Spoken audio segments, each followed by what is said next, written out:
Em nome do Pai que me criou, do Filho que me resgatou e do Espírito Santo que me santificou, divina vontade, reina na minha vontade. Ó minha mãe, eu te amo e tu me amas. Dá-me um gole da vontade divina para minha alma.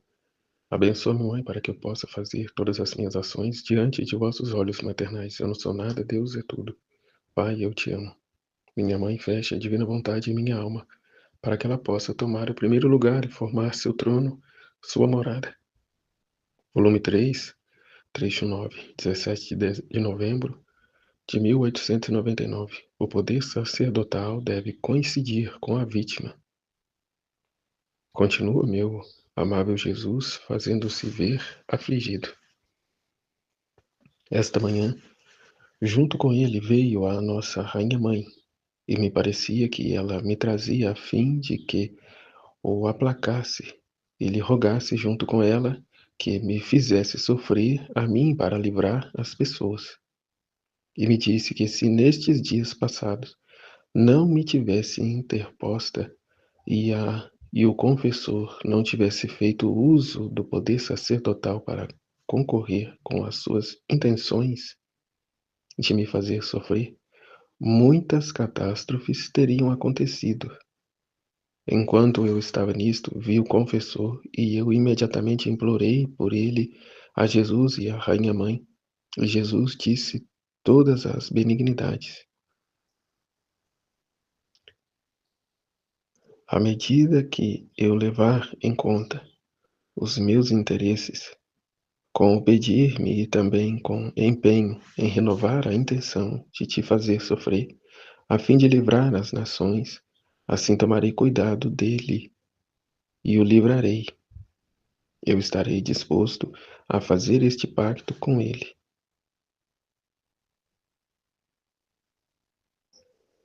Jesus se refere ao confessor. Enquanto estava nisso, vi o confessor e eu imediatamente implorei por ele e a Jesus e a rainha mãe.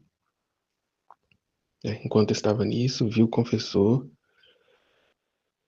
e eu imediatamente implorei por ele a Jesus e a rainha mãe.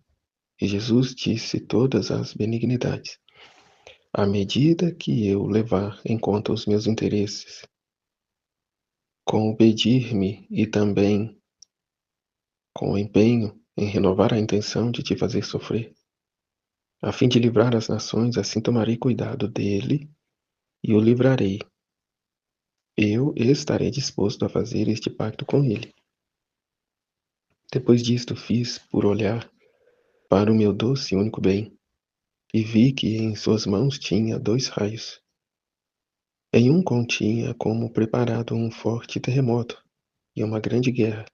No outro, muitos tipos de mortes, imprevistas e doenças contagiosas.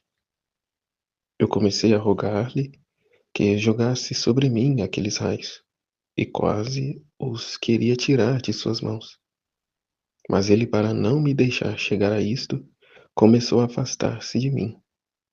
Eu procurava segui-lo e por isso encontrei-me fora de mim mesmo. Jesus desapareceu e eu fiquei sozinho. Agora, encontrando-me sozinha, virei um pouco e cheguei a um lugar onde nesta estação fazem a ceifa.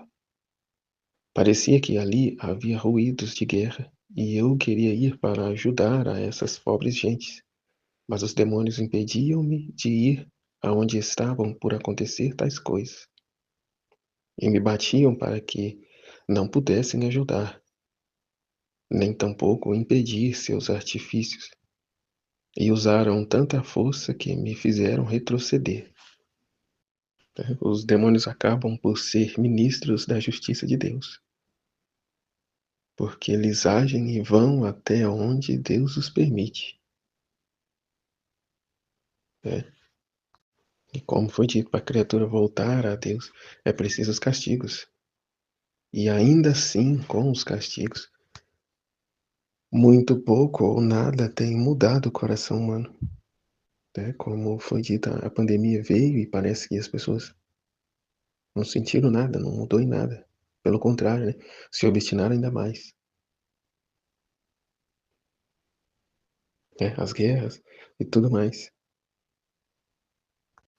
Então a criatura por si só, dificilmente ela se volta a Deus, é preciso, né, estar sobre a cruz, é preciso estar, né, debaixo de sofrimento, para aí sim, quem sabe, assim se volte a Ele.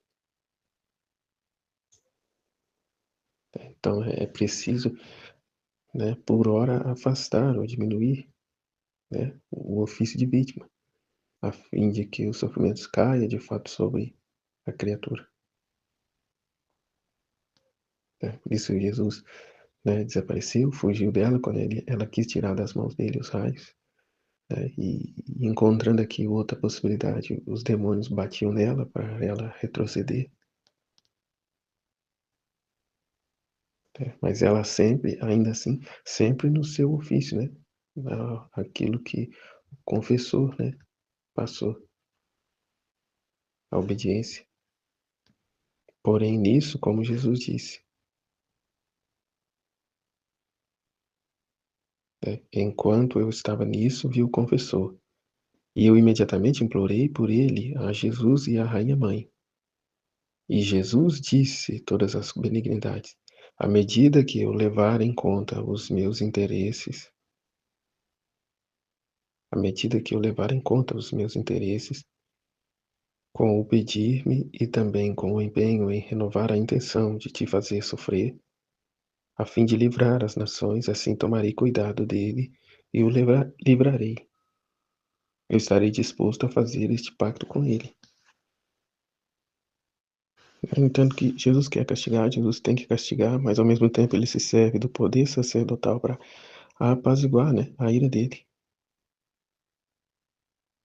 Poder sacerdotal junto à Nossa Senhora, que roga pelas criaturas, e ao sacerdote, né, com a autoridade dele para servir-se de Luísa, para fazê-la sofrer, e com isso poupar as criaturas.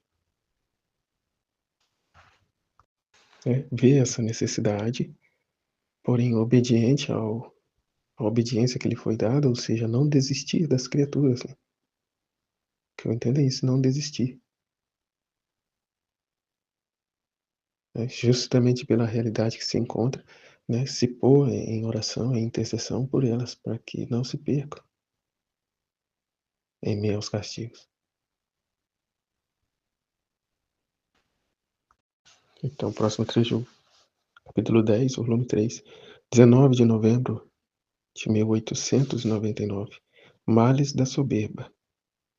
Continua a vir, meu adorável Jesus, e como minha mente, antes de que viesse, estava pensando em certas coisas que me havia dito em anos passados, e que não recordo bem, ele, como para me lembrar, disse: minha filha soberba rói a graça.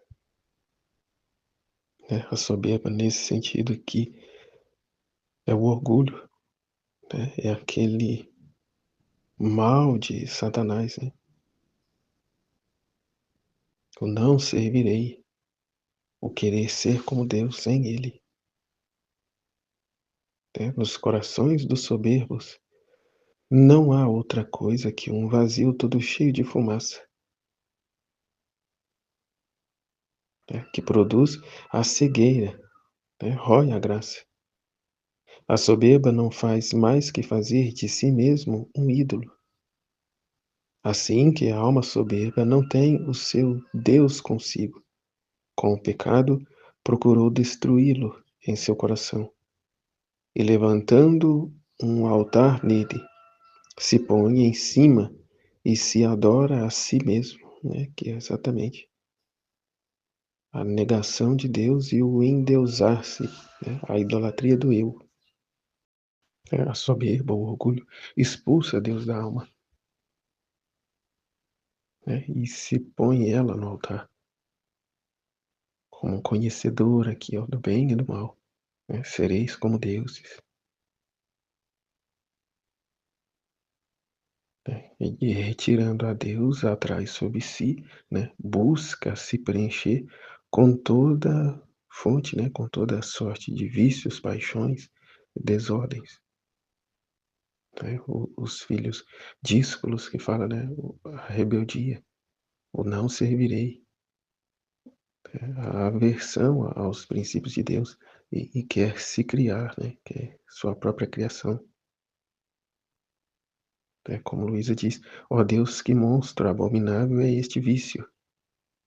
A mim me parece que se a alma está atenta a não deixá-lo entrar nela, estará livre de todos os outros vícios", né. Eu ouvi um médico, uma pessoa dizendo, né, que concluiu a sua tese de doutorado e tudo mais, e nos seus estudos ali reconheceu 40 ramificações, né, frutos aqui do orgulho, da soberba, mais de 40 na verdade, né, muitas delas que olhamos como coisas lícitas, né, como: "Ah, não tem mal nenhum nisso", mas é uma ramificação da soberba, do orgulho, né, coisa simples, mas que tem lá em sua raiz a soberba, o orgulho. Então o que Luísa está dizendo, né, confirmando aqui: "A mim me parece que se a alma está atenta a não deixá-lo entrar nela, estará livre de todos os outros vícios", né, não frutificará. Mas se por sua desventura se deixa dominar por ele, como é mãe monstruosa e má, lhe parirá todos os seus filhos díscolos, né? Todos os seus filhos, seja, ou seja, né, resistente à autoridade de Deus, né? Resistente à autoridade de Deus ou àqueles que ele instituiu, né? Pai, mãe, né? As autoridades são instituições instituídas por Deus. Né, e com isso a obstinação do coração humano que rejeita a verdade, né, e quer de maneira enganosa, né, viver a sua própria verdade. É que como mãe monstruosa e má lhe parirá todos estes seus filhos díscolos, a negação, a rejeição da verdade e a adesão à mentira, né. "Ah, Senhor, mantenha-a longe de mim", né, mantenha-a longe de nós. Então aqui a pergunta, né, as perguntas: qual é o papel do poder sacerdotal na intenção pelos pecadores, segundo o texto? Então foi o que eu entendi, né, de se não desistir das criaturas apesar de. Então o sacerdote com a sua autoridade pede a obediência a Luísa, né, aqui de renovar a intenção de dela se colocar como vítima, para sanar pelo menos uma parte dos castigos. Que é o que Jesus diz: "À medida que eu levar em conta os meus interesses, com pedir-me também com empenho em renovar a intenção de te fazer sofrer, a fim de livrar as nações, assim tomarei cuidado dele e o livrarei. Eu estaria disposto a fazer este pacto com ele", né, a misericórdia, né, e tanto que nesse trecho vem Jesus com a sua mãe. A mãe o traz, ele vem, né, ela vem com Jesus já nessa intenção, né, de pedir, dela pedir, né, Luísa pedir ao confessor a obediência. O amor a Deus e o zelo pelas almas. Esta foi a vida de Jesus, né? Dar glória ao Pai e a salvação das almas. Portanto, de fato, não é para abandonar eles que é assim, então eles que se virem, larga para lá, né? Vamos viver nós aqui. Não é isso. É procurar de todas as maneiras, né? Trazê-los de volta. E aí sim se obstinam e se querem de fato estar, né, separados de Deus, né, Deus assim permite. Mas em momento algum Deus os abandona. Como disse, Deus não manda ninguém ao inferno, é a pessoa que por si só pula lá, né, na triste obstinação do não servirei, não servirei. Mas a ignorância é o que é dito, né, desse vazio cheio de fumaça que vem, que traz a cegueira, né, não s a cegueira espiritual, né, e com isso contrai a soberba, o orgulho, o não servirei, né, destrói Deus de seus corações e constrói para si um altar onde se coloca, né, como Deus, como Senhor de si mesmo.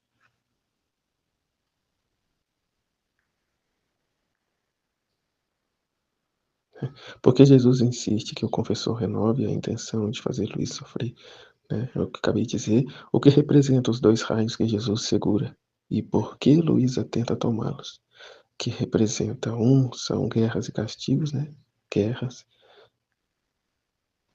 que é com em um continha como preparado um forte terremoto e uma guerra, no outro muitos tipos de mortes imprevistas e doenças contagiosas. É isso, e como estava para mandar sobre a terra, Luísa buscava tirá-lo de suas mãos, para reparar, né, para não castigar as criaturas, né, o seu ofício de vítima. Porém, mais adiante, aqui como os demônios reagem quando Luísa tenta ajudar as pessoas em perigo. Batem nela, né, a ponto de fazê-la regressar, né, mas aqui eu sem nunca desistir, né, delas. Porque Jesus compara a soberba a um vazio cheio de fumaça, a cegueira humana, né? Não consegue enxergar a verdade de Deus. Mas nesse vazio cheio de fumaça, apegam-se à terra, às coisas da terra, às suas seguranças, suas vãs, falsas seguranças. Qual é a relação entre a soberba e a idolatria de si mesmo? E aqui entra, né, apegando aos nossos apoios, né, a idolatria de si mesmo, a soberba, o orgulho, o não servirei. Como a soberba age como mãe de outros pecados, sim, né? A partir dela, a partir desse orgulho, né, as muitas ramificações que provêm dela,